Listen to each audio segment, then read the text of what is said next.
Padre, del Hijo y del Espíritu Santo. Ven, Espíritu Santo, llena los corazones de tus fieles y enciende en ellos el fuego de tu amor. Envía, Señor, tu Espíritu y todas las cosas serán creadas y se renovará la faz de la tierra. Oremos. Oh Dios, que has instruido los corazones de tus fieles con la luz del Espíritu Santo. Danos a saber rectamente la verdad según tu mismo Espíritu y gozar para siempre de tus consuelos. Por Jesucristo nuestro Señor. Amén. En el nombre del Padre, del Hijo y del Espíritu Santo. Amén. Hoy, 31 de octubre del año 2021, estamos en las vísperas de celebrar Todos los Santos. Mañana lunes la Iglesia Católica estará celebrando Todos los Santos. Y quiero compartir con ustedes qué es lo que celebramos. Porque los santos, ¿cómo es que logran ser santos? ¿Hay alguien que los llama o es alguien que los escoge o por qué nosotros consideramos santos? Lo que sigue a continuación les voy a dar una descripción del sistema de canonización, de tal como existía aún en fecha tan reciente como en 1982. En la práctica del proceso de canonización involucra una gran variedad de procedimientos, destrezas y participaciones, promoción por parte de quienes consideran santo al candidato, uh, tribunales de investigación de parte del obispo o de los obispos locales, procedimientos administrativos por parte de los funcionarios de la congregación, estudios, análisis por parte de asesores, expertos, disputa entre el promotor y el llamado abogado del diablo, que es el que está tratando de mostrar que lo contrario, ¿verdad?, de lo que se dice esa persona. El abogado de la causa consulta con los cardenales de la congregación, pero en todo momento únicamente las decisiones del Papa tienen fuerza de obligación. Él solo posee el poder de declarar un candidato merecedor de beatificación o canonización. Bajo el antiguo sistema jurídico, una causa de éxito pasaba por las siguientes fases típicas, ¿verdad? Que es, tiene que ser cuatro: siervo de Dios, venerable, beato y llegar a santo. La fase prejurídica, hasta 1917, el derecho canónico exigía que pasaran por lo menos 50 años desde la muerte del candidato antes de que sus virtudes o martirio pudieran discutirse formalmente en Roma. Se trataba así de asegurar que la reputación de santidad que se gozaba o que gozaba un candidato era duradera y no solamente era una fase de celebridad pasajera. Uh, Incluso ahora que está suprimida la regla de los 50 años, se exhorta a los obispos a distinguir con sumo cuidado entre una auténtica reputación de santidad manifiesta en oraciones y otros actos devotos ofrecidos al difunto, y una reputación estimulada por los medios de comunicación y la opinión pública. Durante esta fase se permiten, sin embargo, una serie de actividades extraoficiales. Primero, un individuo o un grupo reconocido por la Iglesia puede anticiparse al proceso de la organización de una campaña de apoyo al candidato potencial, ¿verdad?, a la santidad. En la práctica, esos impulsores de una causa suelen ser miembros de alguna orden religiosa, dado que solo ellos tienen los recursos, porque sí se ocupan muchos recursos para, para que empiecen a juntar todas las investigaciones, ¿verdad? Todo eso lleva mucho, mucho, mucho dinero, muchos recursos. Ah, porque se tienen que hacer investigaciones por aquí y por allá. Y es un proceso demasiado, demasiado largo, demasiado extenso y demasiado costoso.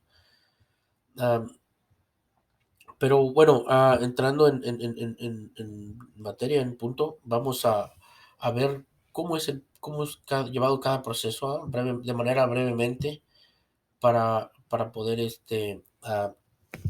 entrar de lleno en cómo se prepara la canonización de un santo.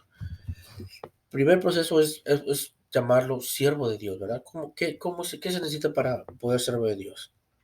El obispo diocesano y el postulador de la causa, el promotor de la causa, el que está pidiendo, piden iniciar el proceso de canonización y presentar un informe a la Santa Sede sobre las virtudes de la persona en cuestión. La Santa Sede, a través de la Congregación para las Causas de los Santos, examina el informe y,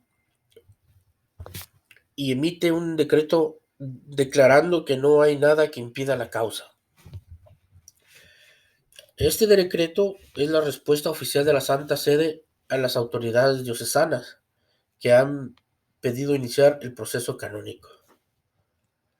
Una vez obtenido el decreto, el obispo diocesano promulga el decreto de introducción a la causa del ahora llamado siervo de Dios. Segundo paso, venerable. Para ser venerable, consta de las siguientes etapas. Aquí es donde se hace mucho, se pone más hincapié sobre todo, bueno, todos los procesos tienen su proceso y su detalle, pero este es el que hace la revisión exhaustiva, ¿verdad? Que consta de las siguientes etapas. Hacen el proceso de investigación sobre la vida y las virtudes de ese siervo de Dios. Es decir, cómo investigan a fondo con todos los familiares, con todas las personas que lo conocieron, cómo es que esa persona se desarrolló, ¿verdad? Dentro de su vida espiritual y su vida de fe. Luego, un tribunal nombrado por el obispo recibe los testimonios de personas que conocieron el siervo de Dios y comienza el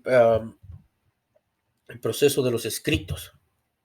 Es decir, que el siervo de Dios, lo que tenga escrito, no tenga nada que diga o que vaya en contra de la doctrina o la enseñanza de la iglesia. Que sea una ¿cómo se le dice? Uh, Algo que, como una herejía o algo que vaya en contra de las enseñanzas de la iglesia, que sea una fe pura. El relator de la causa, nombrado por la Congregación para las Causas de los Santos, prepara el documento llamado positio.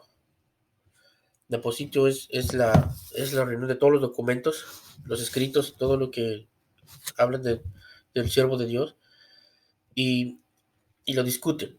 Lo ponen en la discusión para examinarlo. Y entonces el Santo Padre decreta, si la Congregación para la Causa de los Santos aprueba la positio, el Santo Padre emite el decreto de heroicidad de las virtudes. Es decir, que, que sí fue una persona que tuvo una vida muy, muy, muy digna, muy recta, que hizo sus obras, todas sus virtudes, que desarrolló, sus escritos están de acuerdo con la enseñanza de la iglesia. Entonces, el que fue siervo de Dios, ahora pasa a ser considerado venerable. Y el tercer paso de venerable, pues ya se les puede llamar venerable, ¿verdad? Ya venerable, el nombre que sea, que está por ser beatificado. El tercer paso es la beatificación. Y esa beatificación consiste en las siguientes etapas. El primer paso es mostrar al venerable a la comunidad como modelo de vida e intercesor ante Dios. Es decir, uh,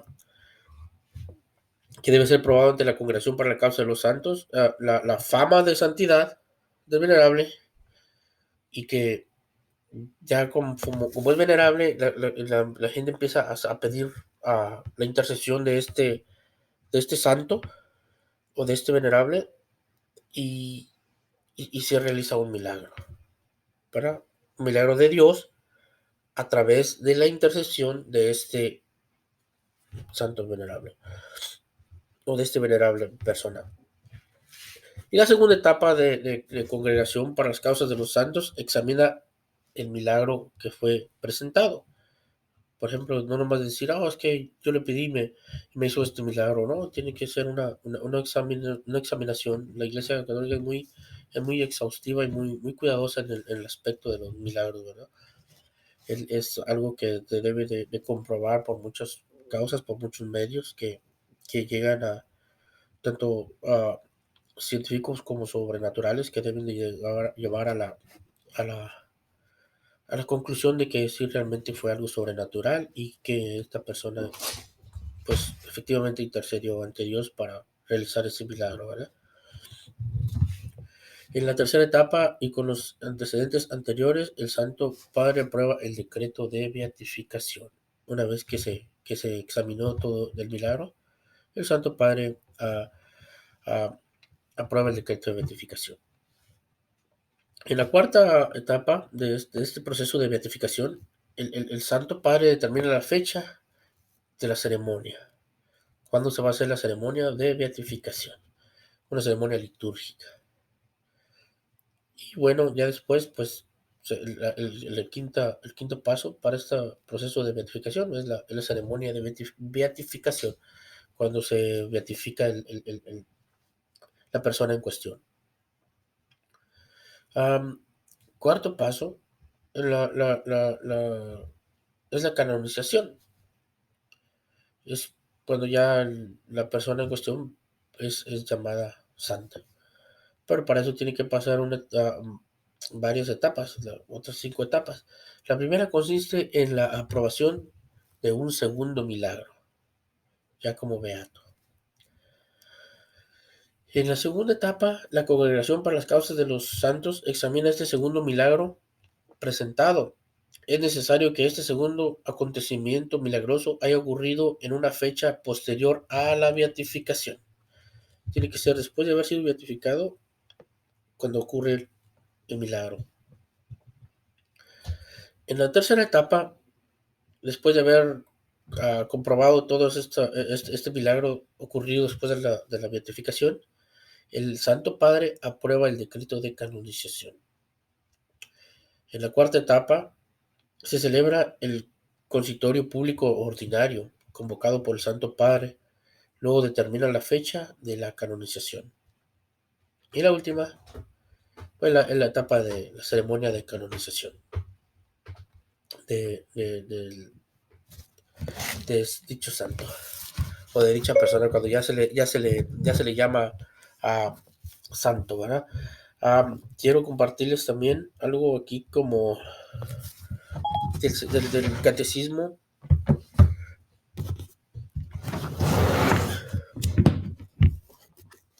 católico de los Estados Unidos para los adultos, de la Conferencia Episcopal de los Obispos de Estados Unidos.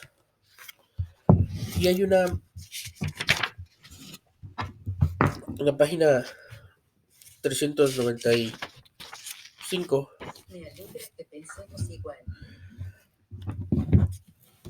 Les quiero compartir una, una historia o una anécdota de una familia que logró todo ese proceso. Pero antes de eso, quiero mencionar que cabe mencionar muy a la mano que el proceso del martirio, cuando una persona es mártir, uh, evita todos estos procesos, no tiene que pasar por todos esos procesos de investigación.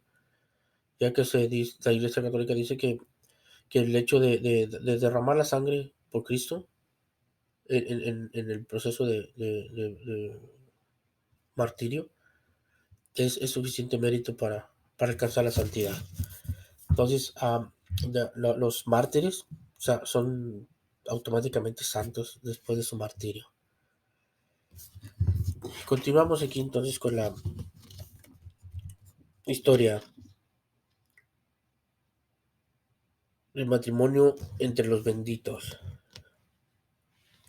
El 21 de octubre del 2001, Roma fue testigo de un acontecimiento sin precedentes cuando tres hermanos estuvieron presentes en la beatificación de sus padres. La primera vez que un marido y su mujer son elevados juntos al rango de beatos.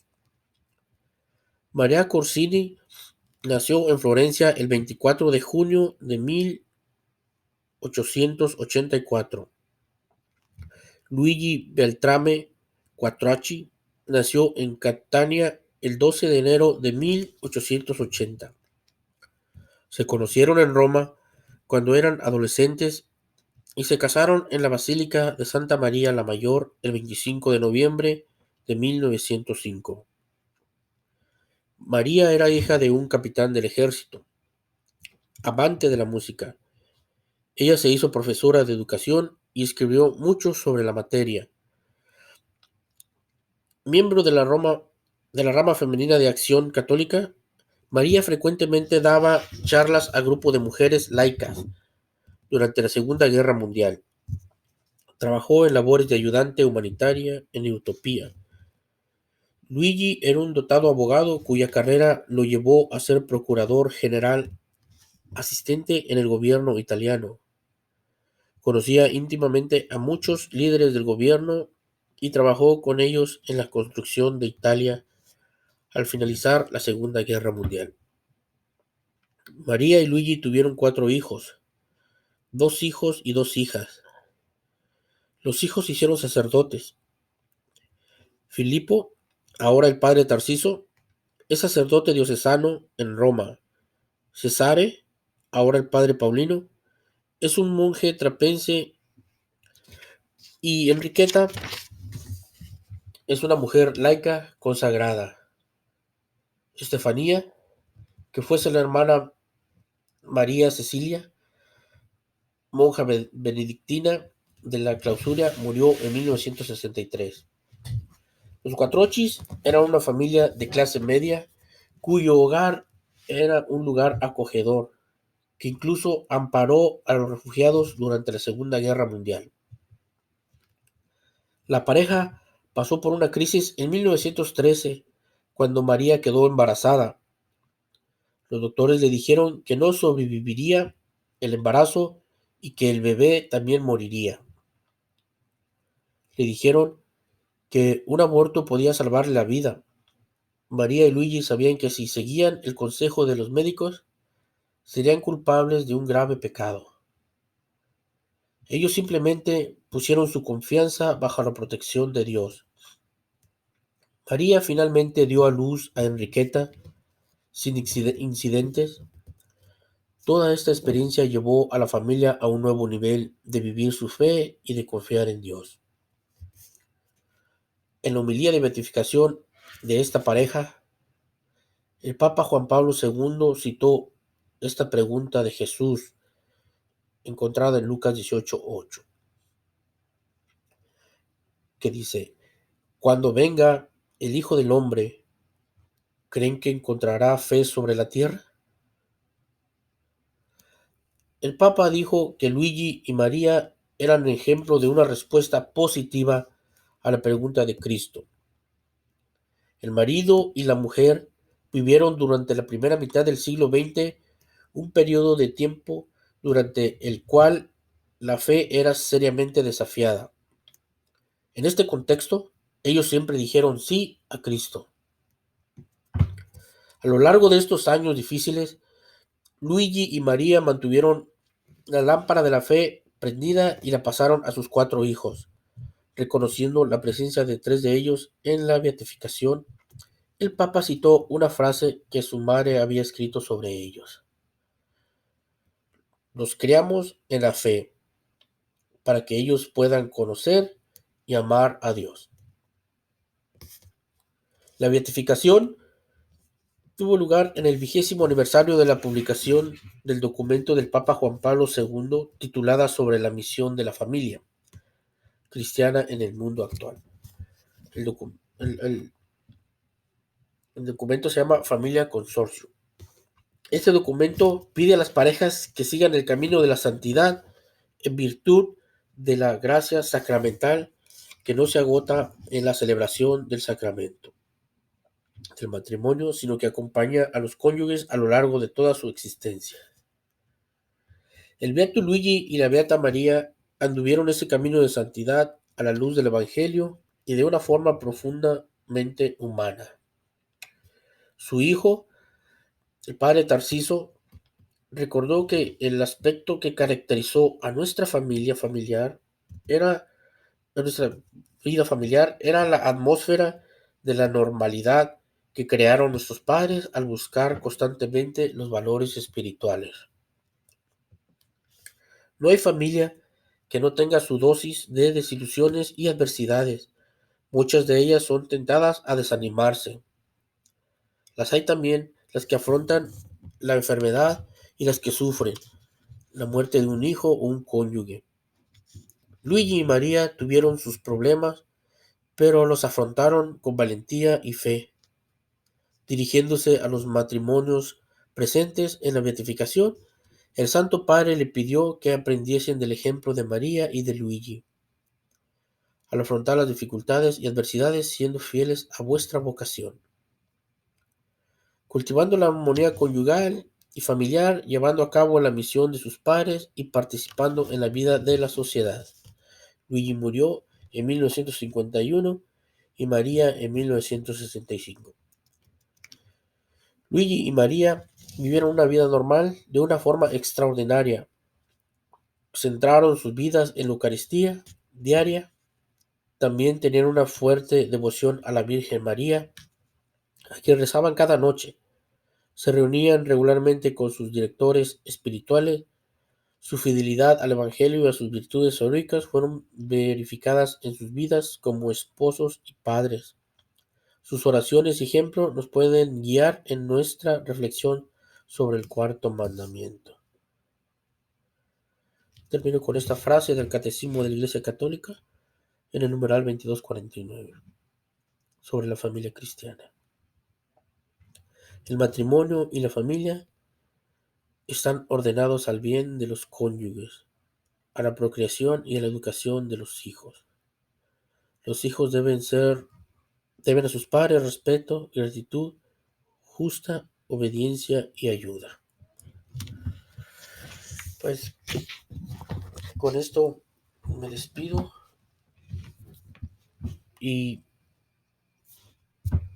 espero que esta lectura les haya gustado, sobre todo llamado la atención para seguir como ejemplo a estos santos y, y también um, como exhortación de, de Papa Juan Pablo, que dice aquí que debemos nosotros uh,